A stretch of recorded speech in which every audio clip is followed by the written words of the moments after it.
Ok, ¿qué más cosas podemos ir mencionando en lo que se refiere a la química computacional?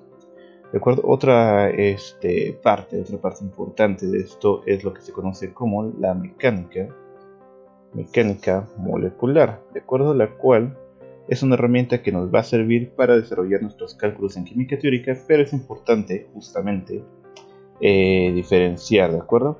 La mecánica molecular no va a tener las mismas bases que la mecánica cuántica, ¿ok? Los nombres lo dicen. Entonces, ¿qué es importante saber? Que esta no se basan en mecánica cuántica. Son cálculos que también vamos a hacer de igual manera para obtener propiedades de un determinado compuesto, de un determinado átomo, elemento, sistema químico, pero que tiene diferente base, ¿no? Entonces la mecánica molecular, que vamos a nombrar por dos M mayúsculas, no va a tener lo que ya acostumbramos, que son, por ejemplo, el hamiltoniano energético, no va a tener nuestra función de onda o la densidad electrónica, ¿de acuerdo? ¿Qué es lo que sí va a tener nuestra mecánica molecular? Pues va a tener toda la física que concierne a las leyes de la mecánica clásica, ¿no? Todo lo que ya conocen de la física antes de llegar a la cuántica. Entonces, pues justamente se basa en poder describir nuestro sistema químico sin hacer uso de la cuántica, y para ello tiene sus respectivos detallitos, ¿no? Sus respectivas ventajas también, como no. En este caso, como saben, nosotros vamos a estar describiendo una molécula, por ejemplo, para poder trabajar, y esta molécula va a ser tomada como partículas, ¿no? Partículas que se conocen clásicamente en mecánica, que tienen características de tener una masa, tener una forma, ser puntuales, una masa puntual, ¿ok? Se refiere, vamos a tratarla así como si fuera un solo punto, ¿no? No nos importa entonces la forma que va a tener, ¿ok? Tiene una determinada masa, ¿ok? Y tiene una determinada carga. Son estos tres valores importantes que va a tomar en cuenta estos cálculos. Otra cosa importante es que, por ejemplo, toda molécula pues tiene su respectivo enlace que los une. Pues justamente estos enlaces en la mecánica cuántica los van a tomar de una manera muy especial, y para la mecánica clásica estos van a ser tratados como si fueran resortes, ¿de acuerdo? Entonces son formas en las que están describiendo dichas partículas. No obstante, para poder aplicarse a lo que son las leyes de la mecánica clásica a estos cálculos es necesario realizar algunas parametrizaciones, ¿no? O sea, tomar pues valores, tomar resultados que se obtienen de los sistemas reales y acoplarlos a nuestros sistemas de mecánica molecular, ¿ok? Para que así los valores sean correspondientes. Entonces, a partir de estas parametrizaciones, nosotros podemos tener valores como, por ejemplo, la energía potencial, que es algo muy muy importante para describir nuestro sistema químico, ¿no? Y a partir de esta energía potencial que nosotros vamos a describir a partir de estas parametrizaciones, obtenemos tanto podemos obtener, por ejemplo, la geometría, o podemos obtener incluso la energía, cosas que nosotros obteníamos pero por medio de mecánica cuántica, ¿no? Entonces, como ven, haciendo unos poquitos trucos, haciendo uso de todo lo que ya conocemos, nosotros podemos realizar también cálculos correspondientes a la química computacional. Hay cosas importantes de este detalle, por ejemplo, que en cuestiones de rapidez, los cálculos realizados con mecánica molecular son muchísimo más rápidos que aquellos realizados con mecánica cuántica. Entonces dirían nosotros, hay que hacer siempre cálculos de mecánica molecular y adiós a la cuántica, ¿no? Dado que es más eficiente. Pues no, son complementarios. En su mayoría, de hecho, la química cuántica es más precisa, los cálculos en base a química cuántica, por lo cual son como que la base, no son el fuerte, y estos pueden ser complementados a partir de los cálculos de la mecánica molecular. ¿Ok? Que es importante otra cosa mencionar, por ejemplo, hablamos de la energía potencial, ¿no? Una energía potencial que es sumamente importante para poder describir nuestro sistema, ¿no? Entonces, esta energía potencial nosotros vamos a tener que va a tomar interesantes detalles, ¿no? Vamos a nombrarlo así. Por ejemplo, para nosotros poder calcular la energía potencial de una molécula es necesario que tomemos en cuenta el comportamiento natural que tiene una molécula. Una molécula, como saben, no es estática, tiene determinados movimientos que hacen que posea, ¿cómo decirlo? Que posea valores muy interesantes, o que cambien pues la energía de dicho sistema. Vamos a ponerlo así tal cual. Por ejemplo, una molécula puede sufrir de un alargamiento, ¿de acuerdo? Como saben, los átomos no se quedan quietos a los que están unidos, sino que están separando y están volviéndose a acercar uno a otro, como si fuera un resorte. De ahí porque lo tratan como ellos, ¿no? Se acercan, se alejan, se acercan, se alejan, se acercan. Ok, entonces es uno de los detalles que hay que tomar en cuenta para formar la energía potencial. ¿Qué otra cosa? Por ejemplo, está la deformación del ángulo de enlace, ¿no? Así, digamos, no son una barra rígida, sino que va cambiando el ángulo en el que están unidos ambos átomos, ¿no? Vamos a tomar la manera más sencilla, ¿no?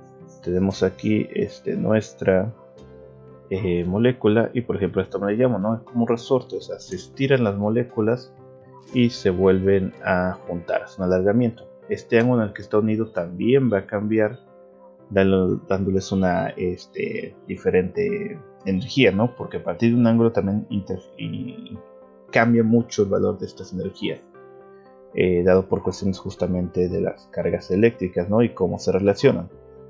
Hay también deformaciones fuera del plano que justamente hacen movimientos que van en diferentes ejes, ¿no? Hacen procesos de torsión, o sea, están girando sobre sí mismas.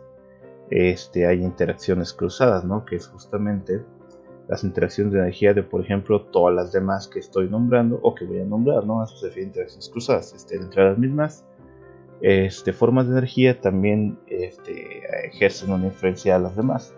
Hay interacciones de Van der Waals, por ejemplo, muy conocidísimas en el ámbito de la química. No son interacciones fuertes, pero sí importantes que están ahí presentes, así como interacciones electrostáticas, ¿no? Entonces todo electrostáticas, todas estas son tipos de interacción, tipo de energía que está sucediendo en las moléculas y que es necesario considerar para nuestra energía potencial.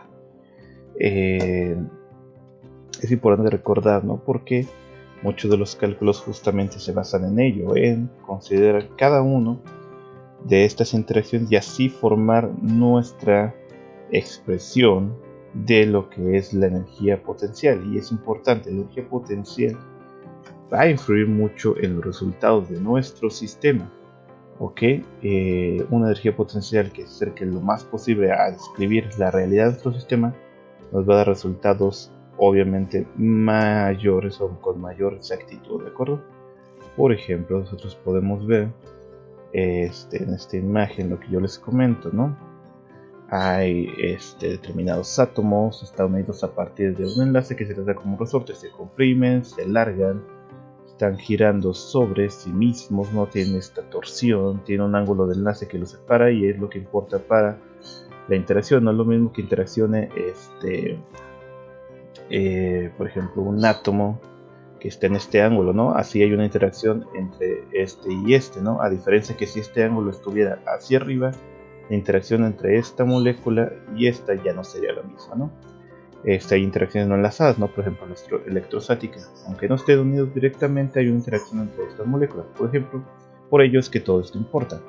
Ahora se fijan, aquí es donde vamos a obtener nuestra expresión para energía potencial, donde hay cada uno de estos factores que les estoy nombrando, ¿no? Alargamiento, deformaciones de enlace, fuera del plano, torsiones, interacciones cruzadas, Van der Waals, interacciones electrostáticas. Todos y cada uno de estos términos se deben considerar para formar nuestra energía potencial. Aquí vemos, por ejemplo, esta energía según los movimientos de cada uno. Vean, un alargamiento, una deformación del ángulo. Aquí, por ejemplo, pues, tomen en cuenta la formación de ángulos diedros entre las mismas moléculas.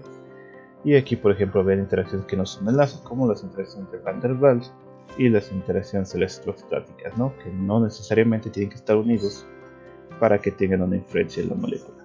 Entonces, vean, todo esto es parte importante para poder describir nuestro sistema, ¿no? Otra cosa importante, por ejemplo, el cómo reconoce una molécula nuestro sistema. Ellos utilizan, por ejemplo, un código, ¿no? Este código es con base a la descripción de nuestros átomos. Por ejemplo, un código. Pueden asignar un número 1. Ese 1 va a significar que es un carbono y que es un carbono cuya configuración es un sp3. Por ejemplo, yo puedo poner el número 2. El número 2 significa carbono y este carbono es una propiedad de ser un carbono sp2. Pues como ven, dependiendo del código es la configuración que va a tener. Igualmente aplica para otros elementos, ¿no? Por ejemplo, el código 7, ¿no? Por decirlo, es un ejemplo, representa oxígeno. Pero representa no cualquier oxígeno, sino el oxígeno representa, sino el oxígeno de un carbonilo, ¿de acuerdo? Y por ejemplo, uno más, ¿no? El 15. El 15 representa el azufre y representa el azufre de un sulfuro, ¿de acuerdo? Entonces, a partir del código, nosotros podemos determinar la configuración de un determinado átomo, ¿de acuerdo?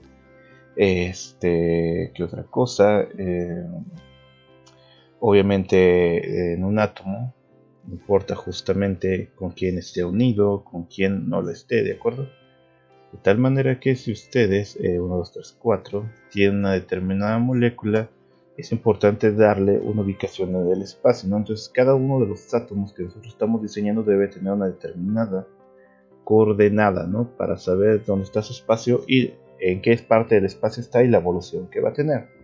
Una coordenada que, por ejemplo, va a estar así, ¿no? Hidrógeno, coordenada en X, Y, Z, por ejemplo, ¿no? 0.004, 0.010 y Z que sea 2.148, ¿no? Este es un ejemplo de la coordenada en la que nosotros estamos desarrollando. Si nosotros hacemos esto, por ejemplo, en una interfaz gráfica, pues obviamente nosotros va a ser todo mucho más sencillo porque vamos a estar dibujando la molécula y ya el programa se encarga de determinar las coordenadas, ¿no? Por ejemplo, el Gauss View es un ejemplo de una interfaz gráfica en la que nosotros dibujamos nuestra molécula y las coordenadas quedan ya establecidas en función de dónde estamos dibujándolas. Y por último también hace uso de algunas instrucciones, ¿no? Para determinar justamente cómo se encuentran cada uno de estos átomos entre sí en una molécula. Por ejemplo, vamos a decir, el átomo 1 está unido al átomo 2. ¿Qué significa esto? Pues que tenemos aquí átomo 1, átomo 2, ¿no? Y esto es el principio de lo que dice la primera instrucción, ¿no? La segunda, que puede decir que 1 está separado, vamos a decir, separado por 3 enlaces. Vamos a ponerlo primero, 2 enlaces. Está separado por 2 enlaces al átomo 3, ¿de acuerdo? ¿Qué significa esto? Que está 1 y que acá está 3, ¿no? Y que hay 2 enlaces de distancia. ¿Y qué va a haber en medio? Pues justamente aquí es muy exagerado, el átomo 2. Entonces vean, aquí se cumplen las dos condiciones. El 1 está unido al 2 y el 1 está separado por 2 enlaces, de 3. Entonces aquí está 1, 2. Entonces bien, a partir de estas instrucciones pues es que vamos formándole una molécula, ¿de acuerdo? Entonces todos estos son detalles importantes que hay que conocer sobre cómo se desarrolla la química computacional.